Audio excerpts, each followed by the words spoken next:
Seminario de Biología General. Trabajo práctico final. Grupo conformado por Sofía Podimsky, Agustina Aguirre Zavala, Celina Muñoz, Joaquín Iván García y Micaela Battistelli. Un ser vivo es un conjunto de átomos y moléculas que forman una estructura material muy organizada y compleja, en la que intervienen sistemas de comunicación molecular que se relaciona con el ambiente con un intercambio de materia y energía de una forma ordenada y que tiene la capacidad de desempeñar las funciones básicas de la vida. A su vez, las moléculas forman a las células, que son las unidades de vida. Estas células realizan una serie de funciones características en todas y cada una de ellas.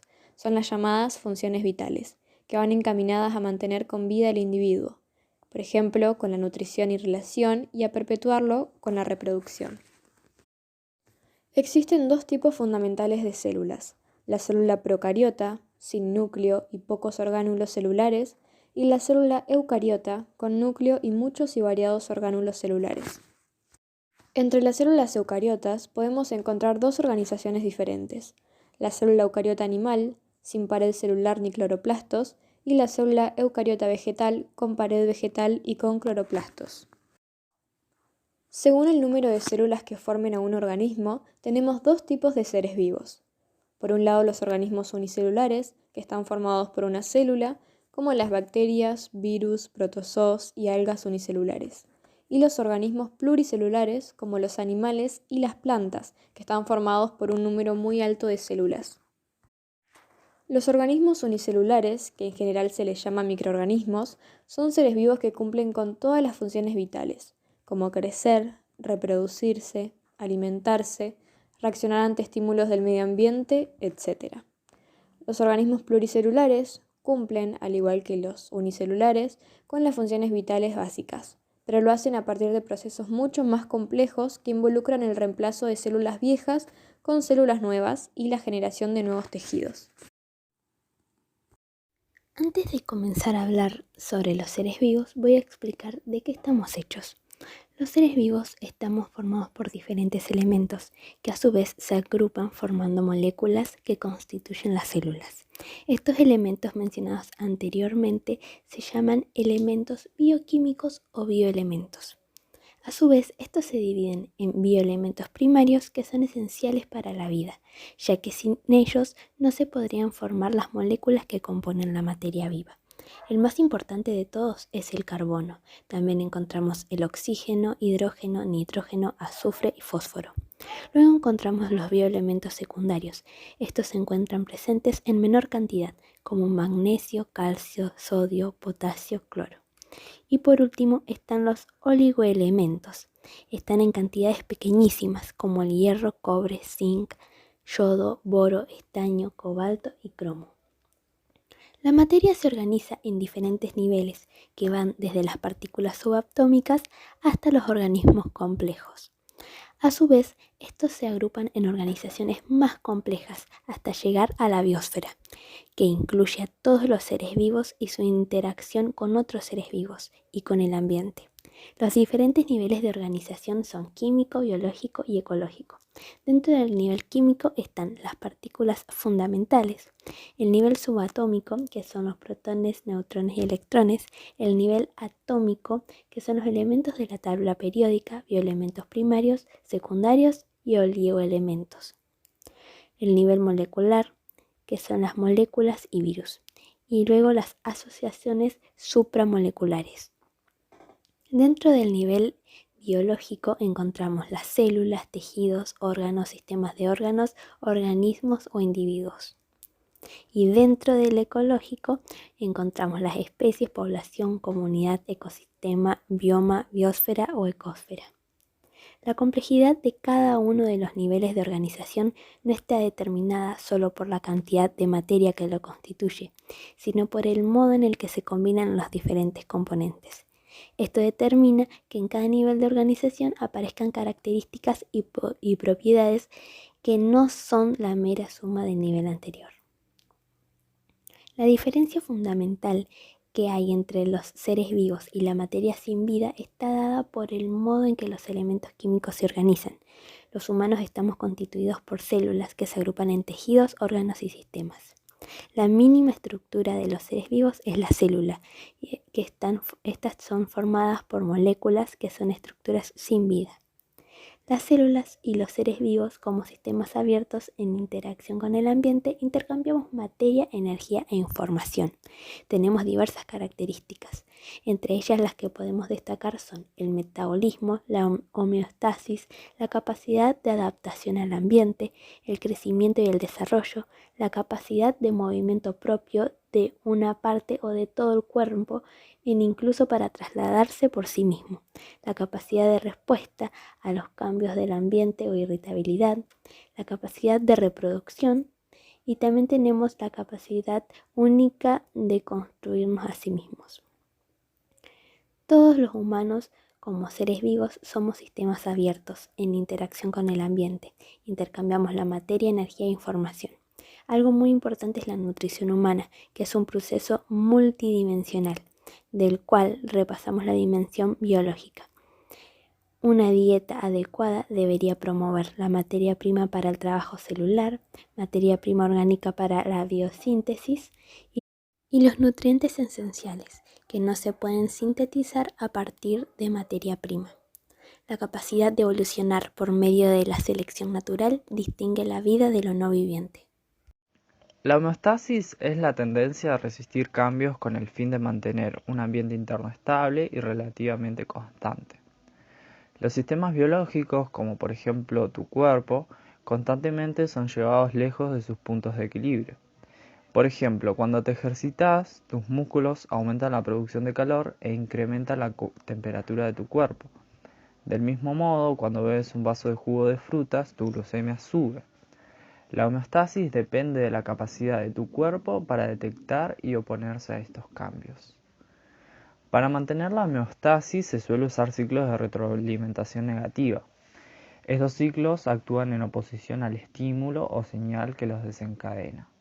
Por ejemplo, si la temperatura de tu cuerpo es demasiado alta, actuará un ciclo de retroalimentación negativa para volver a disminuirla hacia el valor de referencia o valor nominal de 37 grados centígrados. Por supuesto, la temperatura corporal no solo puede exceder su valor nominal, sino que también puede caer por debajo de este valor. En general, los circuitos homeostáticos suelen utilizar al menos 2 ciclos de retroalimentación negativa. Uno se activa cuando un parámetro como la temperatura corporal es superior al punto fijo y está diseñado para volver a disminuirlo. Y el otro se activa cuando el parámetro es inferior al punto fijo y está diseñado para volver a aumentarlo. Después tenemos los ciclos de retroalimentación positiva, que lo que hacen es amplificar la señal inicial. Los ciclos de retroalimentación positiva suelen encontrarse en procesos que necesitan estimularse hasta su terminación, hasta su fin, cuando no se necesita mantener el status quo. En el parto, por ejemplo, la cabeza del bebé presiona el cuello uterino y activa neuronas hacia el cerebro. Las neuronas envían una señal que hace que la glándula pituitaria libere la hormona oxitocina. La oxitocina aumenta las contracciones uterinas y, por tanto, la presión sobre el cuello uterino. Esto causa la liberación de más oxitocina y provoca contracciones aún más fuertes. Este ciclo de retroalimentación positiva continúa hasta que el bebé nace. Por su parte, los sistemas de control son el medio que posibilita que la homeostasis tenga lugar dentro de los procesos vitales del cuerpo. Los sistemas de control pueden identificarse por los distintos conjuntos de órganos que los componen, colaborando en cada caso con el cumplimiento de algún tipo específico de funciones. Cada uno de estos sistemas del cuerpo humano involucra diversos y a veces los mismos órganos, así como conductos, tejidos y glándulas diversas. Todo coordinado mediante sustancias endocrinas e impulsos nerviosos, de manera de operar de manera más o menos autónoma según sea el caso. La neurogénesis es el proceso por el cual se generan nuevas neuronas a partir de células madre y células progenitoras. La neurogénesis se encuentra activa durante el desarrollo prenatal y es responsable de poblar con neuronas el encéfalo en crecimiento. Pero, ¿qué sucede durante el resto de la vida humana? O mejor dicho, después del punto de desarrollo adulto del cerebro humano. Hasta hace un poco menos de 50 años, uno de los dogmas más grandes de la neurociencia era que las neuronas no se reproducían después de la adultez, sino que se llegaba a un número de neuronas en concreto y el mismo iba en descenso durante el resto de la vida del organismo. Hoy sabemos que esto no es así, ya que con el paso de los años desarrollamos técnicas que nos permitieron estudiar el proceso de reproducción celular de una manera un poco más exacta. Por ejemplo, cuando una célula se replica, fabrica ADN nuevo a partir del que tiene, y en el proceso toma moléculas del medio en el que vive. Entonces, se puede poner en ese medio alguna molécula marcada de forma radiactiva, fácil de identificar. Por ejemplo, alguna de las que se use en esta síntesis de ADN. Esto hace que las células sucesoras de una célula que se dividió tengan esa marca, dejando en evidencia en qué etapa de la reproducción se encuentran, determinando así su ciclo de vida. En la década de 1980, Joseph Altman, utilizando dicho método, descubrió que en el cerebro de ratas adultas se producían nuevas neuronas, proceso al que se denominó neurogénesis adulta. Recientemente se ha demostrado que la neurogénesis continúa en dos partes del cerebro adulto de mamíferos: la zona subgranular del giro dentado del hipocampo y la zona subventricular de los ventrículos laterales. Además, existen estudios que relacionan la reproducción de neuronas en personas a estímulos e inhibiciones del entorno, como la actividad física y la estimulación didáctica de la actividad cerebral, o inclusive patologías de la salud mental como la depresión. Sin embargo, el estudio del cerebro humano continúa siendo difícil de abordar, por lo que hasta el día de hoy es un campo enigmático en el conocimiento biológico en general. El sistema de control requiere información celular a través de la comunicación neuronal, en donde procesan y transmiten información entre las células del sistema nervioso. Este intercambio de información entre las neuronas se produce a través del sinapsis. Existen dos tipos de sinapsis, la bioeléctrica y la química, distinguiéndose por su morfología y mecanismo de funcionamiento. Las señales bioeléctricas son uniones que ocurre en el músculo liso visceral, en el miocardio y en el sistema nervioso central. Es producida por el movimiento de iones a través de la membrana celular. En esta están en contacto directo. Luego, en la sinapsis química no hay contacto y ocurre entre neuronas y células musculares o células glandulares. La transmisión de información es unidireccional. Los neurotransmisores pueden causar potenciales excitatorias o inhibitorias. Es producida por moléculas que actúan como transmisores nerviosos. En la sinapsis química, al no haber contacto, se separa de la célula que transmite la información, en la cual se la llama célula presináptica de la que recibe, que vendría a ser la célula postsináptica. Las señales pasan de una célula a otra mediante moléculas transmisoras. Estas moléculas transmisoras pueden ser neurotransmisores, neuromoduladores o neurohormonas. Las sinapsis son lugares donde las células, como las que hay en el sistema nervioso, establezcan comunicación entre sí, lo que constituye la base del funcionamiento cerebral. La aromaterapia. La aromaterapia es una forma de medicina alternativa basada en una técnica derivada de la herbolaria, que utiliza compuestos vegetales y aceites esenciales extraídos de las plantas aromáticas con el objetivo de mejorar el bienestar psicológico o físico. Su funcionamiento es mediante la estimulación de los receptores olfativos de la nariz y mediante la absorción al torrente sanguíneo. Al percibir la presencia de un aceite esencial, se genera un estímulo en el sistema olfativo o en el sistema circulatorio, a través de la piel, que envían señales al sistema límbico, que actúan directamente en regiones asociadas con las emociones y con procesos vitales. Como mencioné anteriormente, el aceite esencial puede introducirse en nuestro cuerpo de forma inhalatoria o de uso tópico.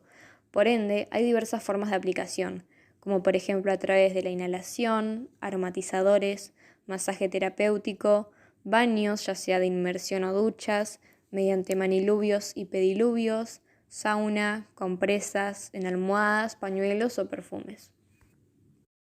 Algunos estudios han demostrado que la aromaterapia puede tener beneficios para la salud. Entre ellos se encuentran el alivio de la ansiedad y la depresión, mejora de la calidad de vida, en particular para las personas con enfermedades crónicas, mejora el sueño, entre otras más. Estos aceites se destacan por sus diversas propiedades. Entre ellas se encuentran propiedades analgésicas que suavizan el dolor, como el incienso y la lavanda. Tienen efecto calmante, mitigando la excitación en el cerebro, aportando calma, como la lavanda. Antiinflamatoria, que contrarrestan la inflamación, como los cítricos. Estimulante, que actúan sobre la digestión, disminuyendo la hinchazón del vientre, como la albahaca y la menta. Regeneradora y cicatrizante, que mejoran la regeneración y cicatrización de la piel, como el incienso y el geranio. Tonificante, activan la circulación, como el ciprés y el romero. Y como última mención, como efecto bactericida, que tienen la capacidad de destruir gérmenes resistentes.